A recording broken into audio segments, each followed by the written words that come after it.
अगर दो रेखाओं के बीच प्रतिच्छेदन कोण आपको निकालना है तो सबसे पहले हमने क्या किया, एक रेखा L1 मान लिया और इसके x अक्ष की धनात्मक दिशा से जो कोण है वो θ1,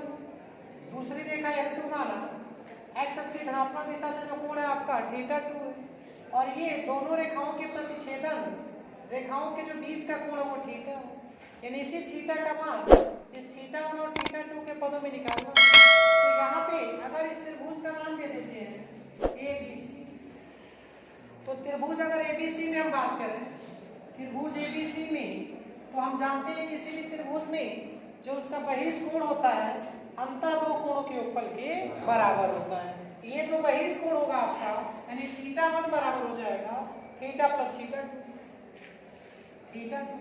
यहाँ से θ का मान निकालना है तो θ2 को इधर भेजेंगे तो θ1 माइनस θ2 हो जाएगा, अर्थात θ बराबर हो जाएगा θ1 माइनस θ2। अब यहाँ से अगर हम दोनों पक्षों का tan लेते हैं तो हो जाएगा tan θ बराबर tan θ1 माइनस θ2। अब यहाँ से tan θ1 माइनस θ2 का मतलब हो गया tan a माइनस b, और tan a माइनस b का मतलब तो tan a minus tan b बटे में हो जाएगा एक धन tan a tan b यानी tan θ2, और ये हो जाएगा tan θ। तभी हमने tan θ का मान निकाल लिया, tan θ1 माइनस tan θ2 बटे एक धन tan θ1 tan θ2। अब ये जो tan θ आपका है वो रेखा L1 की परवलता होगी, तो रेखा L1 की यहाँ पे परवलता, ये समीकरण 1 मान लेते हैं। तो रेखा L1 की परवलता,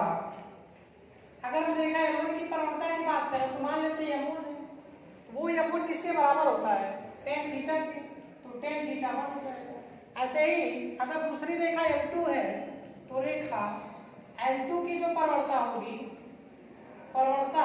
वो M2 मान लेते हैं, तो M2 बराबर हो जाएगा इसका झुकाव यानी कि tan θ2। अब ये tan θ1 जहाँ रहेगा वहाँ M1 रखेंगे, tan θ जहाँ रहेगा वहाँ M2 रखेंगे। तो समीकरण 1 से, अगर हम समीकरण 1 से बात करें, समीकरण 1 से तब क्या हो रहा है tan θ बराबर हो जाएगा tan θ बराबर tan θ1, तो tan θ1 का मतलब हो गया M1, ये हो गया M1 माइनस tan θ2, tan θ2 का मतलब हो गया M2 बटे में एक धन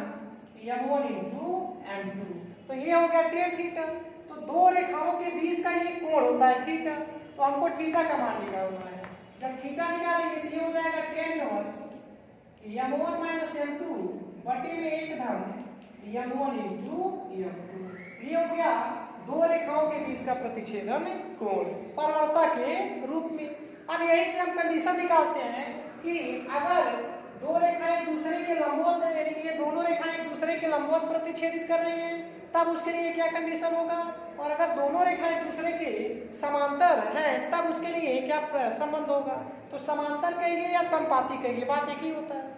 समांतर कहे या संपाती कहे बात एक ही होता है। तो समांतर और संपाती के लिए एक ही चीज होगा, लेकिन अगर लंबवत की बात करेंगे तो लंबवत के लिए दोनों रेखाओं के बीच का जो कोण होना चाहिए वो कितना होना चाहिए 90। तो अगर दो रेखाएं दूसरे के लंबवत हैं तब θ का जो मान होना चाहिए वो होना चाहिए 90 डिग्री। और जैसे ही tan 90 करेंगे यहाँ पे तो tan हो जाएगा 90, तो tan 90 बराबर हो जाएगा M1 माइनस M2 बटे एक धन M1 इंटू M2, और tan 90 जानते हैं क्या होता है इन्फिनिटी, और इन्फिनिटी को लिख सकते हैं 1/0, तो हो जाएगा M1 माइनस M2 बटे एक धन M1 इंटू M2। यहाँ से त्रिज्या गुणा कर देते हैं तो एक धन हो जाएगा आपका M1 इंटू M2 बराबर 0,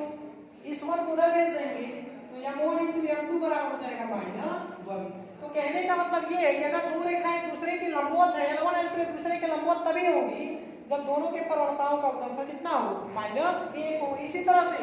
अगर दो रेखाएं दूसरे के समांतर है, अगर ये दोनों रेखाएं एक दूसरे के समांतर है तब परवलता क्या होना चाहिए, तो उनके बीच का जो कोण होगा वो 0 होना चाहिए। अगर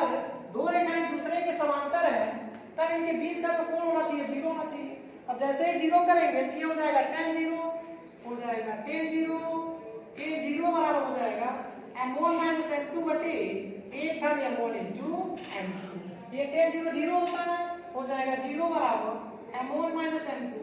बटे में एक धन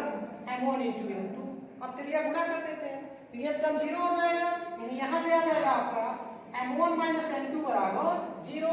या फिर m2 उधर भेज देंगे तो यहाँ से आपका आ जाएगा m1 बराबर m2। कहने का मतलब ये है